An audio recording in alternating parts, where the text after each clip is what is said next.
and welcome again to the Conservative Historian. The date is June 2020, and the subject today, monuments and statues. As a historian, obviously I am monitoring the taking down or destruction of monuments throughout the United States. Now, I am not doctrinaire, I'm not dogmatic about the taking down of these statues. Yes, they are history, but do I believe that somebody like Nathan Bedford Forrest, a slave trader, a traitor to his country, and a leader of the KKK deserves a statue? That a man such as that deserves the admiration and respect that one would believe a statue would engender? No. My problem is the decision-making process upon which these statues and monuments are being taken down. Mobs should not decide that statues are taken down. And what happens when mobs decide this? What happened in Madison, when a man named Colonel Heck, who was an abolitionist had his statue taken down. When somebody like U.S. Grant, who for an incredibly brief time owned a slave that was given to him, and he immediately emancipated that slave and did as much as probably maybe only next to Lincoln to end slavery in the United States, and somehow his statue is taken down? I'm no fan of Teddy Roosevelt, but really?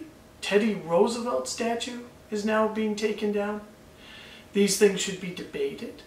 There should be studies on this, and then a referendum or plebiscite or some kind of democratic process for those local people who pay for the upkeep, for those people who actually have to look at the statues. I love out-of-town protesters coming into a local community and telling that local community what statue stays and what statue goes. I'm also opposed to the relative concept. This is where the grandson or great-grandson of somebody says that I don't approve of that statue and therefore it should be taken down. If the great-great-grandson of Nathan Bedford Forrest wanted the statue up, do we keep it up? Does that make any kind of sense? It does not. And finally, we get to the statues of the founders. Yes, several of the founders, Jefferson, Madison, and Washington most prominently among them, owned slaves.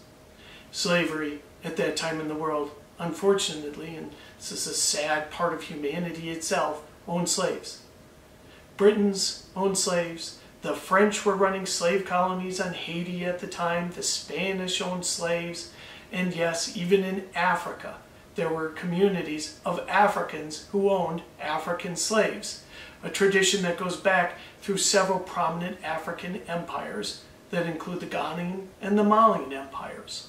So, slavery was endemic in the world at that time, and yet Jefferson put that seed into the DNA, into the very fabric of this nation, that important component of life and liberty and the pursuit of happiness, that set an ideal, a beacon, a light for future Americans to follow. That basically he was the one who planted the seed that ended slavery.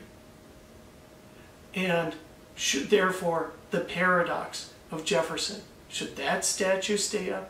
I believe absolutely it should. Should the memorial stay in place? Of course it should. Jefferson gave us that beacon. He was a flawed man who gave us an ideal to believe in. And that is one statue that I know that I would vote, not Mobocracy, vote to keep up. Thank you.